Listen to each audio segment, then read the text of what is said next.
Os 10 mandamentos da lei de Deus. Introdução.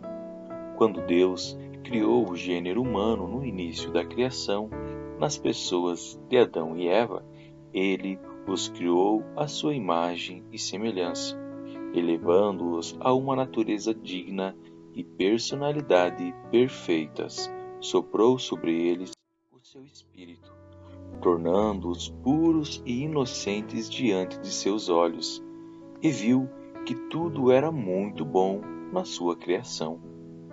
Mas o inimigo de Deus, Satanás, por inveja sua obra tão bela e perfeita, entrou em ação para deformá-la pelo pecado. E induziu os primeiros primogênitos de Deus e romperam com o Senhor, Deus e Criador, perdendo assim a graça santificante e o estado de paraíso e felicidade. Adão e Eva esconderam-se da face do Senhor Deus entre as árvores do jardim do Éden, quando foram feridos em sua natureza pela culpa original. Mas Deus continuou amando sua obra e veio ao encontro do homem, procura-o e chama, dizendo: Onde estás? Gênesis 3, 9. E graças ao nosso Senhor Jesus Cristo, que assumiu a condição de novo Adão, tornou possível que todos os homens do gênero humano conheçam a vontade do Pai Celeste, a fim de que possam responder ao seu chamado, acolhendo sua lei de amor para amá-lo, através da observância dos 10 mandamentos da lei de Deus. Bendito seja o Deus e Pai nosso Senhor Jesus Cristo, que, do alto dos céus, nos abençoou com toda a espécie de bênçãos espirituais em Cristo. Foi assim que nele escolheu antes da constituição do mundo, para sermos santos e imaculados diante dos seus olhos. Efésios 1, 3, 4. O Decálogo. Nisto consiste o amor, que vivamos segundo seus mandamentos, segundo João 6, os quais são compreendidos por 10 preceitos distintos entre si. Estes preceitos são a síntese da vida moral do crente cristão, ou seja, também daqueles que creem em Deus, respeitando, obedecendo, acatando e cumprindo sua lei divina. Amar a Deus significa colocar em prática os preceitos divinos, através dos quais é construído o fundamento e o alicerce que sobre eles se formará e erguerá a estrutura equilibrada e firme da vida terrena do homem em relação a Deus, à família, à sociedade e aos indivíduos de um modo geral. Os 10 mandamentos foram prescritos nas tábuas da lei por Deus, como manifestações sobrenaturais do poder divino, no Monte Sinai à vista de Moisés, para que ele orientasse e guiasse o povo israelita no deserto, após a libertação deles da escravidão do faraó no Egito. Jesus atestou a perenidade do Decálogo, que é o conjunto dos 10 mandamentos de Deus, praticando-o e pregando-o, fiel às Escrituras e conforme o exemplo de Jesus, a Igreja reconheceu no Decálogo um significado e uma importância primordiais. O Decálogo forma uma unidade orgânica, onde cada mandamento remete a todo o conjunto. Transgredir o mandamento é infringir toda a lei. A lei nada mais é que uma instrução paterna de Deus, onde apresenta os caminhos para a felicidade e proscreve os maus caminhos do mal. Mas somente Cristo ensina e concede a justiça de Deus, ou seja, a salvação que vem de Deus.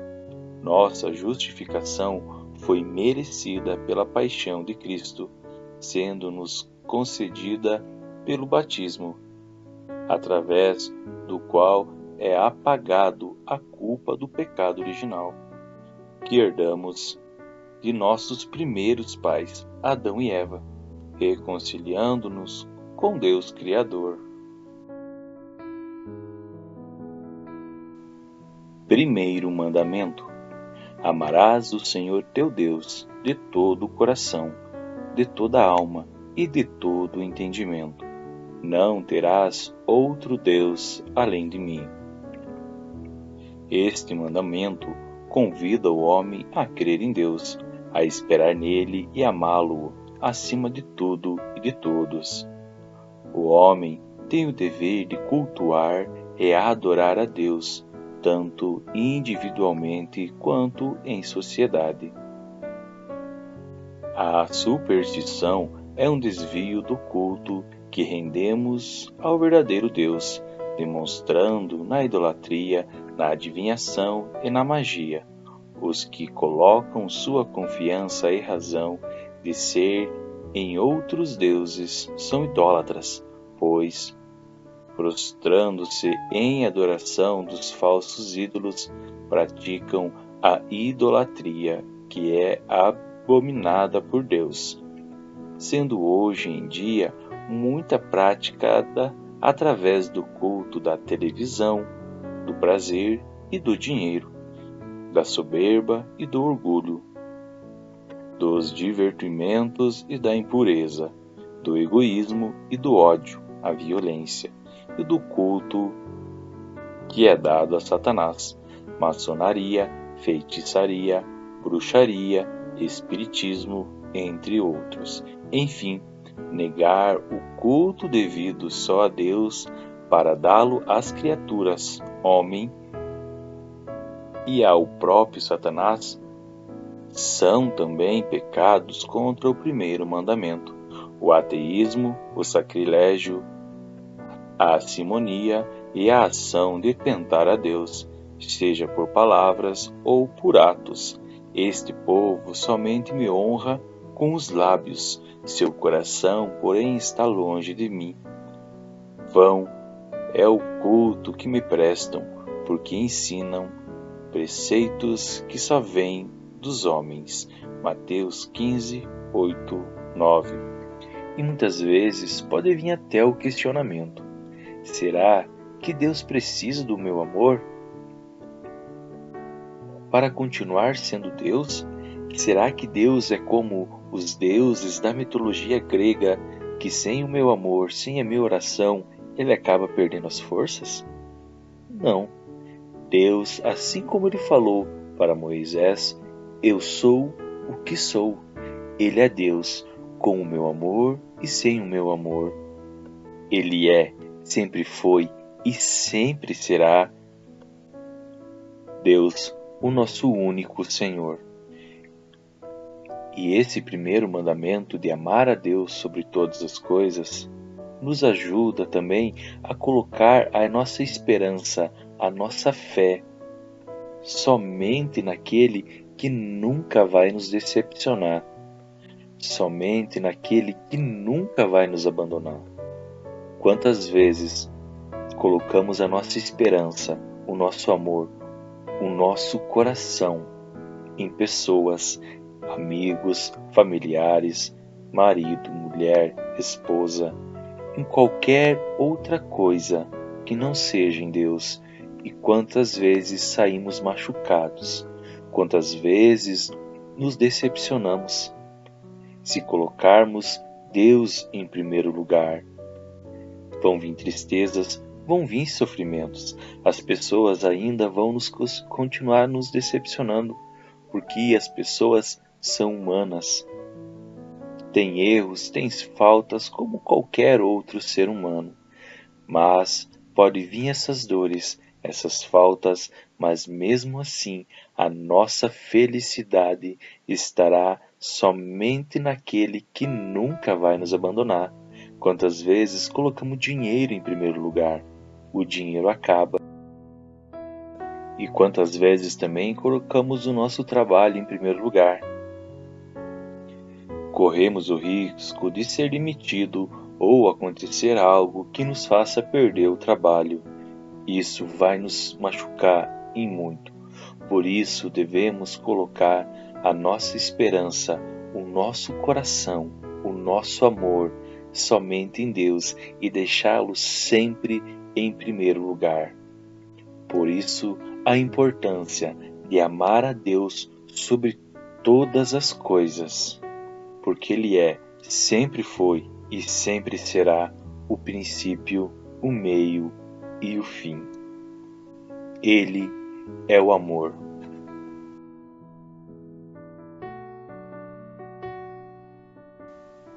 Segundo mandamento: não pronunciarás em vão o nome do Senhor teu Deus. O Senhor não terá por inocente o que tomar o seu santo nome em vão. Santificado seja o vosso nome. Não nominar o nome de Deus em vão, nem jurar pelo nome de Deus, nem pelo céu, que é seu trono, nem pela terra, que é o escabelo de seus pés. Este mandamento prescreve respeitar o nome do Senhor, que é santo. Proíbe, assim, o uso impróprio ou injuriosa do nome de Deus. O juramento falso invoca Deus como testemunha de uma mentira e por isso é falta grave. Eu sou aquele que sou, ou seja, não existe outro nome abaixo ou acima dos céus. Aqui cabe também em não blasfemar o nome de Deus e de seu Cristo de tantos modos enganosos e diabólicos, até reduzir o seu nome a uma marca comercial indecorosa e fazer filmes sacrilégios sobre sua vida e sobre sua divina pessoa. Os privilégios, a imagem e a santidade da Virgem Maria, Mãe de Jesus Cristo, devem ser também respeitados e venerados. Evitam, assim, as falsas interpretações humanas e adaptações racionalistas, bem como o nome e a vida dos santos de Deus. Que o nome de Deus não seja sempre falado por ti, que ele não esteja sempre na tua boca, e que não mistures nas tuas conversas o nome dos santos, porque nisso não estarias isento de culpa. Terceiro mandamento: lembra-te do dia de sábado para santificá-lo. Guardar os domingos, os dias santos e as festas de preceito. O sábado, que representava o término da criação, descanso de Deus, foi substituído pelo domingo, dia da ressurreição de Cristo. No domingo e também nos dias de festas de preceito, os fiéis devem participar da Santa Missa, abstendo-se das atividades e negócios que impeçam o culto a Deus. A instituição do domingo contribuiu para que todos tenham tempo de repouso e lazer suficientes para lhe permitir cultivar sua vida familiar, cultural, social e religiosa. O dia do Senhor é um dia abençoado e deve ser santificado, ou seja, não transformar o domingo em somente um dia de lazer. No dia do esporte, das corridas, dos divertimentos, do trabalho e dos negócios. Trabalharás durante 6 dias e farás toda a tua obra. Mas o sétimo dia, que é um repouso em honra do Senhor, teu Deus, não farás trabalho algum. Êxodo 29:10. Quarto mandamento: honra teu pai e tua mãe.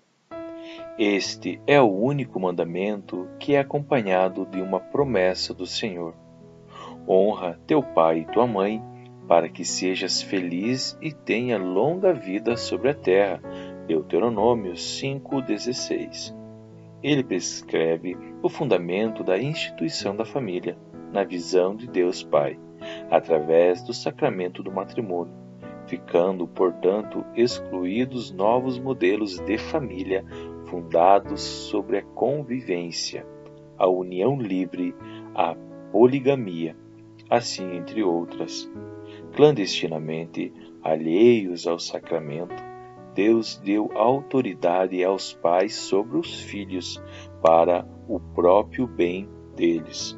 O casamento e a família estão ordenados para o bem dos cônjuges. A procriação e a educação dos filhos no temor ao Senhor. Os pais são os primeiros responsáveis pela educação dos filhos, provendo-os de suas necessidades físicas e espirituais, inclusive a transmissão da fé, da oração e das virtudes, e também devem favorecer a vocação de seus filhos no seguimento a Cristo.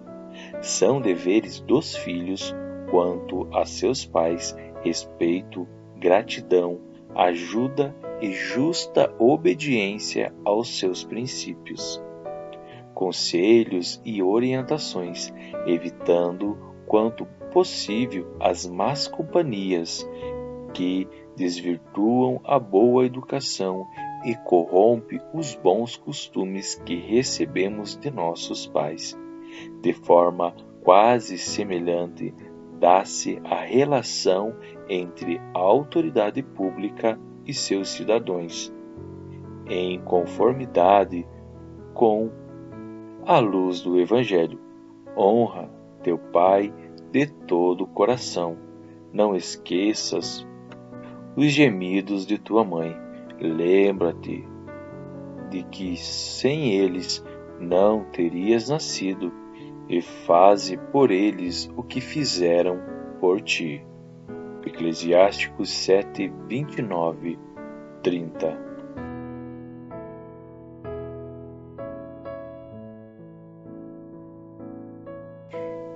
Quinto mandamento: não matarás. Desde o momento da concepção até a morte, a vida humana é sagrada, já que foi criada à imagem e semelhança de Deus, vivo e santo. Por isso, assassinar um ser humano ou tirar a própria vida é gravemente contrário à dignidade da pessoa e à santidade do Criador. Significa este mandamento observar e acatar o respeito devido ao valor da humanidade, desde sua origem na concepção até o término do curso natural da vida terrena, seja ela por velhice, doença, acidentes, entre outros, sem, contudo, legitimar e utilizar outros meios artificiais, clandestinos e perversos para tirar a vida natural dos seres humanos. Com efeito, quem quiser amar a vida e ver dias felizes, refreie sua língua do mal e seus lábios das palavras enganadoras. Aparte-se do mal e faça o bem, buscando a paz e a siga. 1 Pedro 3, 8, 11. E muitas vezes pensamos que não matar é só no ato físico. E quantas vezes estamos matando pessoas por palavras, ou até mesmo matamos pessoas no nosso coração. Às vezes o nosso coração está como um cemitério, cheio de defuntos, cheio de pessoas enterradas, pessoas que nos machucaram, pessoas que nos feriram muito e não temos a capacidade de perdoá-las. Devemos sempre pedir o auxílio do Espírito Santo para que não continuamos enterrando pessoas em nossos corações.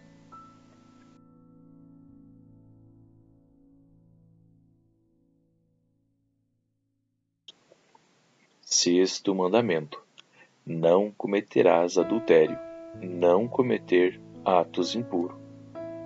O amor é a vocação fundamental e originária do ser humano, conforme distribuído por Deus. Cada um, varão e varoa, deve reconhecer e aceitar sua identidade original, conforme a leitura natural da criação de Deus, que é sábia e imutável. A aliança que os esposos contraíram livremente implica um amor responsável e fiel, que obriga a um casal indissolúvel. O adultério, o divórcio, a poligamia e a livre união são ofensas graves à dignidade do matrimônio. Este mandamento prescreve que cada um, segundo seu próprio estado de vida, leve uma vida de castidade, da qual Jesus é o modelo perfeito, ou seja, abstendo-se de práticas íntimas clandestinas antes ou fora da união conjugal, que se realiza com o sacramento do matrimônio. Todo indivíduo batizado é chamado a levar uma vida casta, incluindo a aprendizagem do domínio pessoal.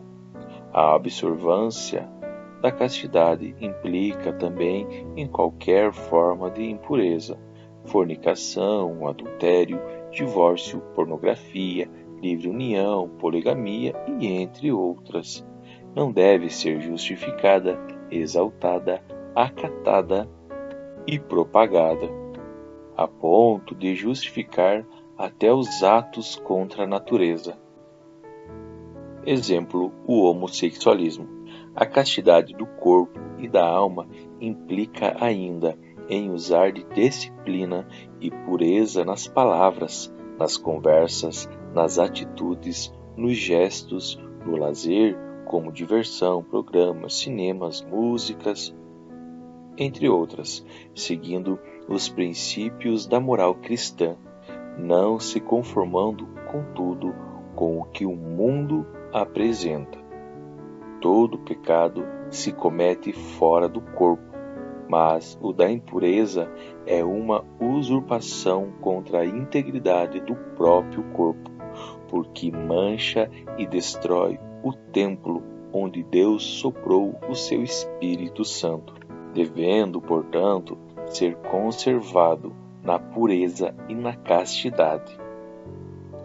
Bem-aventurados os puros de coração, porque verão a Deus. Mateus 5:8.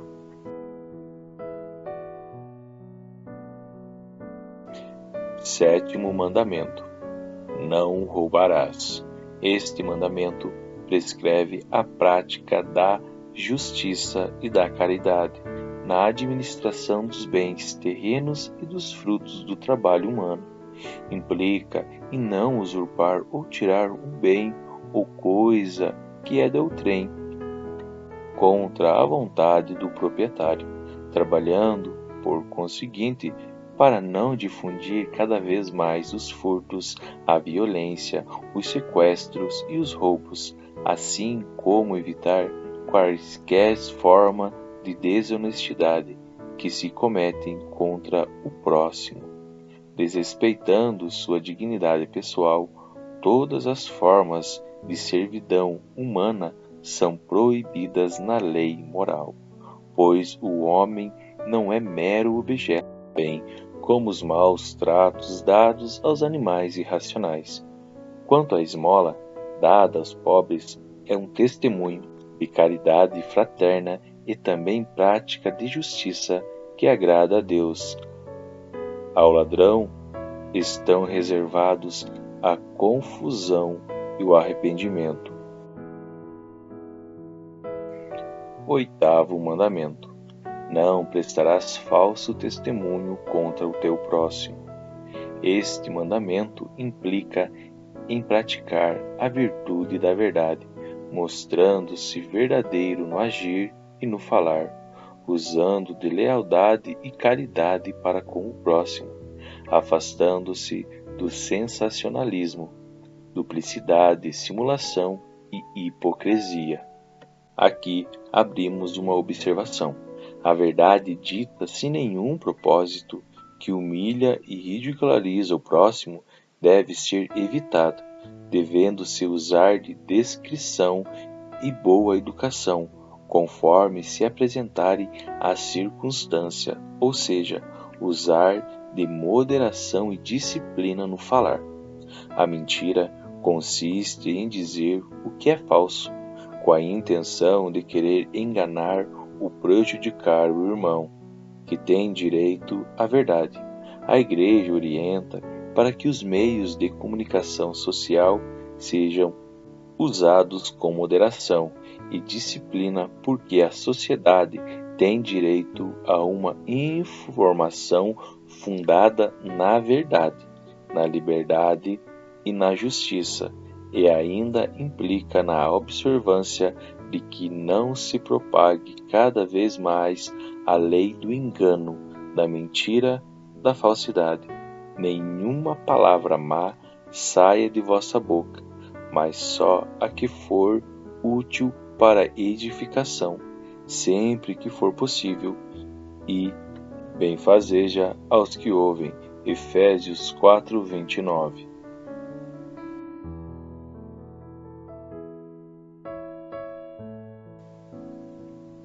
Nono mandamento: não cobiçarás a mulher do teu próximo.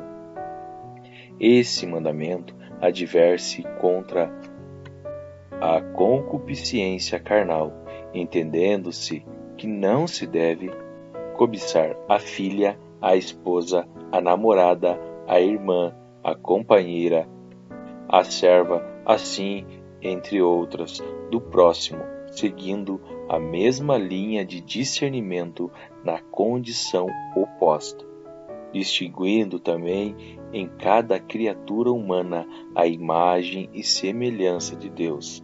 Esta luta exige a pureza de coração e a prática da temperança, isto é, a oração, a prática da castidade, a pureza da intenção e do olhar, o pudor. Devemos nos lembrar que somente aqueles que tiverem o coração puro é que verão a Deus. Mateus 5:8. O Senhor Deus disse: não é bom que o homem esteja só. Vou dar-lhe uma ajuda que lhe seja adequada. Então Adão pôs à sua mulher o nome de Eva, porque ela era a mãe de todos os viventes. Gênesis 2:18 e 3:20. 10º mandamento: não cobiçarás coisa alguma que pertence ao teu próximo. Aqui neste mandamento está prescrito que não é legítimo e oportuno cobiçar e querer os bens ou direitos que pertencem ao próximo, tais como casa, o carro, o boi, o jumento, a propriedade, a mulher, o servo, a serva e assim por diante, ou quais forem ou foram conquistados por direito ou com o suor do seu trabalho. Este mandamento proíbe a ambição desregrada, nascida da paixão imoderada das riquezas e do poder, que leva a um vício capital, a inveja, que pode ser combatida pela benevolência, humildade, confiança e abandono à providência divina. O desapego das riquezas é requisito essencial para entrar no reino de Deus. Lucas 6:20. Deus é um Pai exigente em relação à salvação das almas, mas é também muito zeloso no que se refere ao bem-estar material de seus filhos, providenciando os bens materiais de que necessitam. Buscai em primeiro lugar o reino de Deus e a sua justiça, e tudo mais vos será dado como acréscimo, porque vosso Pai Celeste sabe do que necessitam. Mateus 6, 33 e 32. E por fim, estes 10 mandamentos se encerram em dois: amar a Deus sobre todas as coisas e ao próximo a si mesmo. Marcos 12, 29 e 31. Se fizeste-me conhecer os caminhos da vida, e me encherás de alegria com a visão da tua face. Atos dos Apóstolos 2, 28.